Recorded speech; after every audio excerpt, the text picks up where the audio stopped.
How can poverty, the state of having nothing, become a song that reaches heaven? For most of us, poverty means lack. It is associated with deprivation, limitation, or failure. The modern imagination defines value through possession, what one has, owns, or controls. To be poor, then, is to be excluded from the circle of power. Yet the 13th century Sufi poet Yunus Emre offers a radical inversion. He called poverty, or fakir, not a misfortune but a discipline, a purification of consciousness that leads to freedom. For Emre, true poverty does not mean having less, but being less owned by what one has. He saw in renunciation not emptiness, but transparency, a state where awareness becomes clear enough for the divine to pass through unobstructed. He writes that when nothing belongs to you, everything can flow through you. This lecture explores what Emre meant by this poverty that sings, and why he believed it to be the condition closest to heaven. We will examine his insight through philosophy, psychology, and neuroscience, not as a poetic metaphor, but as a rational method for inner freedom. Modern life is built on the architecture of accumulation.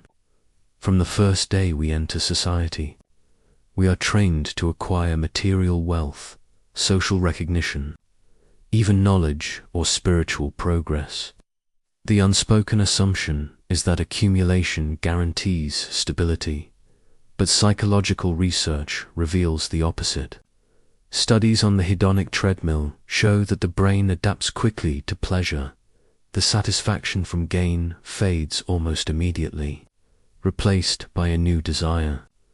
What we call success often leads to a subtler anxiety, the fear of losing what has been gained. From a neuroscientific perspective, this is rooted in the reward prediction system. The neurotransmitter dopamine does not reward possession itself. It rewards anticipation. Once we obtain what we wanted, the reward cycle collapses, and the mind begins scanning for the next stimulus. Thus, the more we have, the more we crave. Ownership becomes a self-reinforcing loop of desire and depletion. Emre's concept of spiritual poverty offers an antidote to this psychological addiction. It is a deliberate deactivation of the craving circuit, a shift from possession to presence.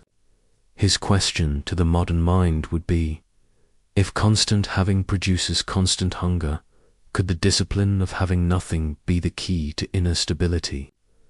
To understand this idea, we must situate Yunus Emre within his intellectual and spiritual landscape. Emre lived in 13th century Anatolia, an era of political upheaval but also profound spiritual creativity. He became one of the earliest Turkish poets to express Sufi metaphysics in direct, everyday language. His central term, fakir, comes from Arabic, meaning spiritual poverty, the state of recognizing total dependence on God. It does not mean destitution, it means lucidity. The poor one, in Sufi vocabulary, is not the one who lacks resources, but the one who knows he owns nothing, not even himself. Emre writes, "The one who says I have is poor. The one who says I have not is rich." The paradox lies in recognizing that the sense of I have is itself the root of limitation. In philosophical terms, Emre's poverty is ontological. It refers to the structure of being itself, the realization that existence is not self-sustained but continuously. Given modern psychology might describe this as ego, dissolution or self-transcendence, moments when the boundaries of the self loosen and experience becomes more integrated, open, and whole. Emre's first level of poverty concerns detachment, the cessation of psychological ownership. He does not urge renouncing wealth or work, but detaching identity from possession. The possessive self builds its meaning through mine. My career, my opinions, my story. Yet cognitive science shows that this narrative self is not an objective entity. It is a mental construct that binds experiences into a story for coherence, not for truth. The danger of identification is that every external loss feels like internal death. If I am what I own, then losing what I own means losing myself. Spiritual poverty dismantles this illusion. It trains attention to witness rather than to grasp, to observe experiences without converting them into identity.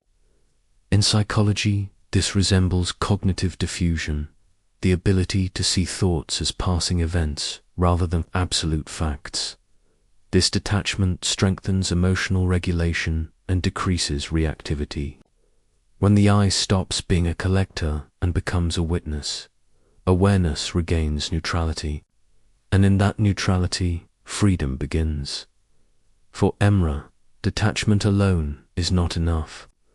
The second dimension of poverty is dependence on the real al-Haq, one of the divine names meaning truth or reality itself. To know one's poverty is to see that nothing exists independently.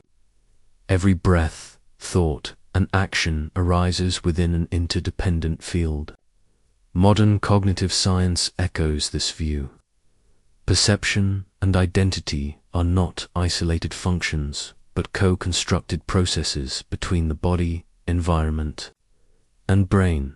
Dependence here does not imply weakness, but ontological realism, functioning according to the truth of interdependence. Psychologically, this shift reduces what neuroscientists call prediction stress, the constant attempt of the brain to control or anticipate outcomes. When control dissolves, a new state emerges. Trust. In physiological terms, trust activates the parasympathetic nervous system, lowering heart rate and stress hormones. To rely on the real, in Emre's sense, is to align one's perception with the actual structure of existence, an act of clarity, not of submission. At the highest level, Emre's poverty becomes empty transparency. He writes, "The poor man is he who has nothing in his heart but God." This represents the culmination of the Sufi process of fan, or dissolution of the ego. It is not nihilism, but the disappearance of self-centered perception. Awareness becomes a clear window rather than a wall. In contemporary neuroscience, similar phenomena are observed in flow states and non-dual awareness. During such states, activity in the default mode network, the region responsible for self-referential thought, decreases significantly, while connectivity across sensory and emotional networks increases. This produces a sense of unity, effortless action, and spontaneous compassion. Emre's metaphor of the poor man who sings to heaven refers to this resonance. When no resistance remains in the self, awareness vibrates harmoniously with reality. The song is not literal. It is the natural sound of coherence between mind and truth. When the self disappears, there is no longer anyone to suffer or to possess, only the pure functioning of being. A further dimension of Emre's teaching is the discovery of joy beyond need. This joy is not based on gain or loss, but on the end of oscillation between the two. In effective neuroscience, such stability is called tonic well-being, a baseline of calm that does not fluctuate with external stimuli. When the brain's reward system is no longer tethered to craving, the emotional system stabilizes. Emre's poverty that sings describes this equilibrium. The Sufi poor experience joy because they have exited the pleasure-pain circuit. They no longer chase pleasure or fear loss. They inhabit a quiet neutrality that allows life to move freely through them. Empirical studies on mindfulness show similar results. Reduced activation in the nucleus accumbens and increased regulation from the prefrontal cortex, in neurological terms. The song of poverty is measurable, fewer fluctuations, more coherence. Perhaps poverty does not mean less life, it means less distortion in living. Yunus Emre's teaching follows a clear rational structure. He begins with the observation that ownership is the first illusion. Whatever the self claims, body, thought, or feeling, is temporary and conditional. Poverty reveals this contingency and exposes the unity of being behind appearances. He reverses a common assumption about joy. We believe joy arises from having. Emre insists it arises from not needing to have. His reasoning can be expressed logically. Attachment creates dependency. Dependency produces fear and instability. True freedom is freedom from fear. Therefore, non-ownership, faker, is the rational path to freedom. This idea aligns with Stoic apatheia, serenity through non-attachment, and Buddhist unnata, the insight of non-self. But Emre's poverty is not merely a psychological strategy. It is animated by love. He detaches not to escape the world, but to become transparent to its divine essence. The poverty that sings is not silence, but resonance, alignment with the rhythm of existence itself. When nothing belongs to you, everything is available to be seen as it truly is. How can Emre's discipline be translated into contemporary psychological practice? Through cognitive identification, observing thoughts and emotions as temporary possessions, not as extensions of me. Modern therapies, such as acceptance and commitment therapy, call this diffusion, learning to hold inner experience lightly. This reduces anxiety and enhances cognitive flexibility through minimalist cognitive hygiene, applying poverty to attention. Limit informational and emotional consumption. A mind that hoards data and opinions becomes fragmented. Focused, uncluttered minds exhibit higher baseline satisfaction and resilience. Through gratitude and relinquishment, consciously letting go of something unnecessary each day, an expectation, an object, a judgment. Voluntary relinquishment recalibrates dopamine response. Lowering dependence on novelty and reward through emotional transparency, allowing emotions to arise and pass without narrative interference. Physiologically, this maintains parasympathetic coherence, balancing heart rate and breathing. Through these practices, Emre's mystical poverty becomes a rational system for emotional regulation, attention control, and self-transcendence, a form of psychological abundance born from non-possession.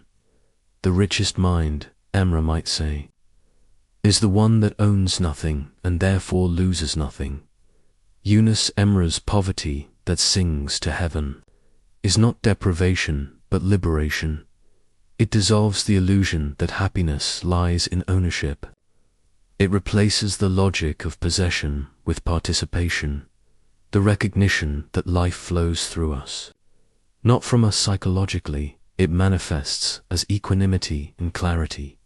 Philosophically, it reveals the unity of being, the self as a transparent conduit of awareness rather than its owner. For Emre, the truly poor person is the richest because they have nothing to defend, nothing to lose, and nothing to distort perception. Their song is not poetry. It is coherence, the vibration of a mind in harmony with truth. When the soul owns nothing, it becomes the echo of everything